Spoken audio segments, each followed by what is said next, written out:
caso de hoje se passou na cidade de Wymer, no condado de Jackson, no estado do Oregon, no noroeste americano. É uma comunidade isolada, onde moram aproximadamente 678 pessoas, segundo o censo de 2010. Estamos no ano de 2014. Robert Haney era um carpinteiro e faz-tudo de 56 anos. Através de um anúncio da internet, ele foi trabalhar em uma fazenda em Wymer, cuja dona era Susan Monica. Susan Monica é uma mulher trans nascida sob o nome de Stephen Buchanan. Depois de ter servido na Guerra do Vietnã e ter tido uma dispensa honrosa, voltou para os Estados Unidos. Começou a viver como uma mulher e atuar como engenheira. Em 1991, comprou uma fazenda de 20 acres em Wymer, estado do Oregon. Ela criava porcos e galinhas e tinha uma empresa de construção de cercas e portões chamada White Queen Construction. Robert, em tese, seria o ajudante ideal para Susan Monica. Robert tem um filho chamado Jesse. Segundo Jesse, Robert gostava de viver isolado no meio da floresta. No entanto, no final de 2013, Jesse começou a desconfiar de algo, já que seu pai não dava mais notícias há 2 meses. No dia 1º de janeiro de 2014, os filhos de Jesse foram de carro até a fazenda de Susan. Quando chegaram lá, Susan disse que há 4 meses Robert já havia ido embora. Haney morava em um trailer. Quando seus filhos foram até o local, acharam tudo muito estranho. O cachorro de Robert ainda estava lá, assim como sua jaqueta e suas ferramentas. Os filhos de Haney entraram em pânico e abriram um Missing Persons Report, ou seja, uma queixa, uma denúncia de desaparecimento, no escritório do xerife do condado de Jackson. Robert agora estava oficialmente desaparecido.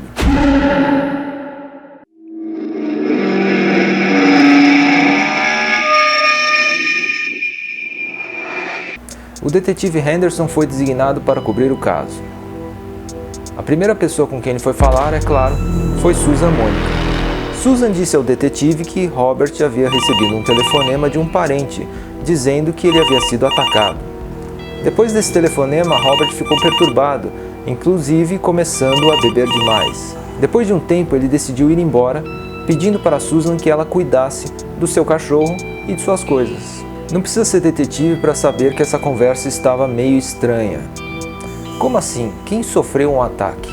Por que Robert ficou tão perturbado a ponto de deixar tudo e ir embora? Se você acha que essa história é estranha, não se preocupe, porque as histórias de Susan vão ficar ainda mais difíceis de engolir. Antes de continuar a história, eu tenho que explicar 2 coisas. Primeiro, o Estado americano tem um programa de assistência nutricional suplementar chamado Food Stamp Program. É um programa assistencial dirigido pelo Departamento de Agricultura americano, que ajudou 40 milhões de pessoas em 2018 a um custo de mais de 57 bilhões de dólares. Para você ter acesso ao dinheiro desse programa, você recebe um cartão, que no Oregon se chama Oregon Trail Electronics Benefit Transfer Card, mas as pessoas chamam-no geralmente de EBT. Robert tinha e fazia uso do EBT. As autoridades descobriram que o cartão havia sido usado no mês de dezembro de 2013 em um Walmart da cidade de Grant Pass, que ficava a uns cerca de 25 quilômetros da propriedade de Susan Monica. Os detetives foram até o Walmart e, através das câmeras de segurança, descobriram que Susan Monica havia usado o cartão de Robert, numa data posterior ao que Susan Monica havia falado que Robert tinha desaparecido. Isso foi bastante para que um mandado de busca fosse expedido. A propriedade de Monica estava lotada de lixo, dejetos industriais e comida podre. Mas havia uma coisa a mais, algo que iria aprofundar ainda mais as investigações: uma perna humana, largada no local onde Susan criava os porcos. Você já sabe para onde está arrumando essa história, não é?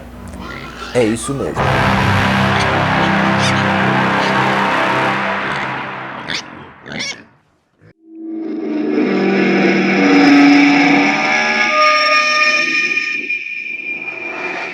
Os detetives então levaram Susan Monica para o escritório do xerife para colher um depoimento. Quando confrontada com o fato dos detetives terem achado uma perna em sua fazenda, Susan contou uma outra história. Um certo dia ela foi até os porcos e lá se viu diante de uma cena dantesca. Os porcos estavam em frenesi, em volta de algo. Quando ela se aproximou mais, se deu conta que entre os porcos, deitado, estava Robert. Ele estava sendo comido vivo. Segundo ela, Robert estava quase morto. Ela não conseguiu parar os porcos e, como Robert já estava quase morto, ela decidiu dar cabo da vida dele. Susan entrou em casa, pegou sua espingarda, voltou até o local e atirou em Robert, dando um fim definitivo à sua vida.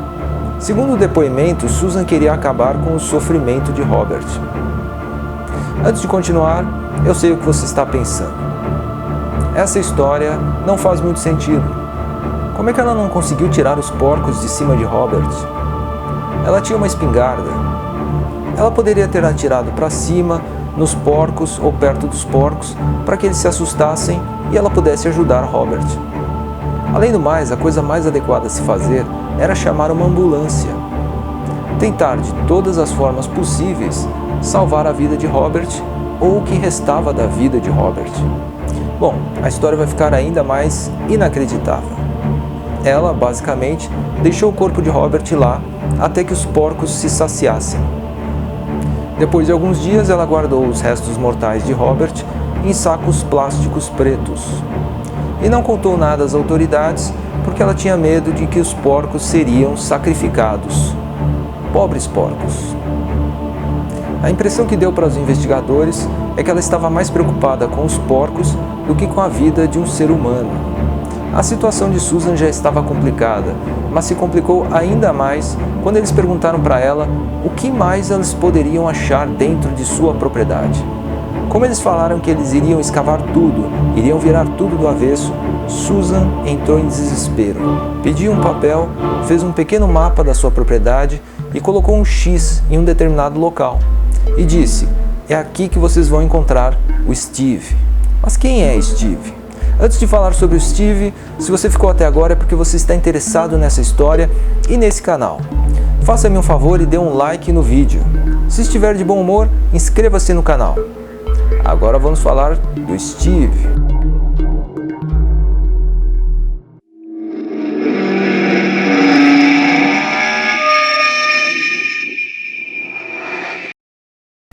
Steve era Stephen Delicino, 59 anos, um outro faz-tudo que havia trabalhado na propriedade de Mônica, um ano antes de Robert. No verão de 2012, um incidente aconteceu. Susan alega que Stephen pegou uma das armas, que era pequena, e sem querer atirou na própria cabeça. Aparentemente, depois ela mudou essa alegação, mas na primeira conversa, ela havia dito que Stephen Delicino havia atirado várias vezes na própria cabeça. Ou seja, mais uma das histórias difíceis de engolir de Susan.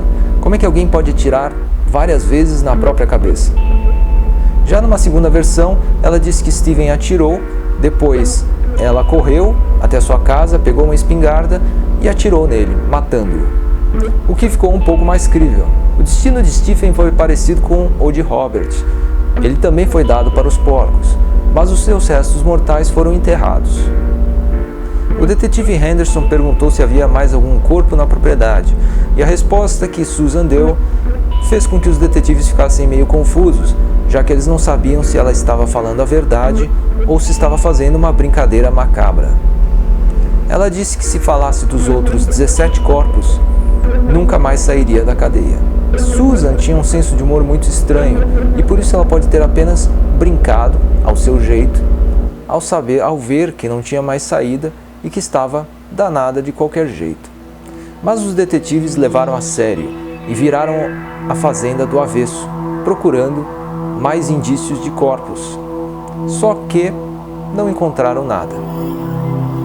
No julgamento de 2015, uma ex-companheira de prisão testemunhou que ela recebeu um cartão de aniversário de Susan Mônica, em que Susan se identificava como a assassina mais doce do condado de Jackson, confirmando o tipo de senso de humor que Susan tinha.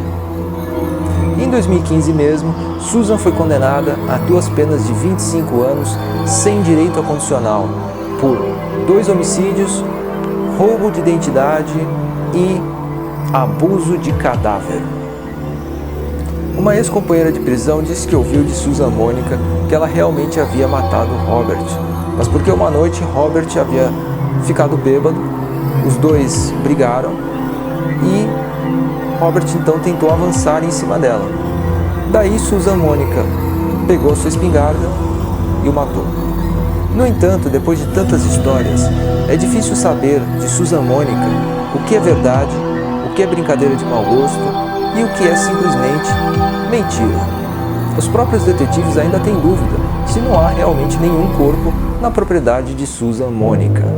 E você, o que acha? É isso. Para quem ficou até o final, obrigado e até a próxima.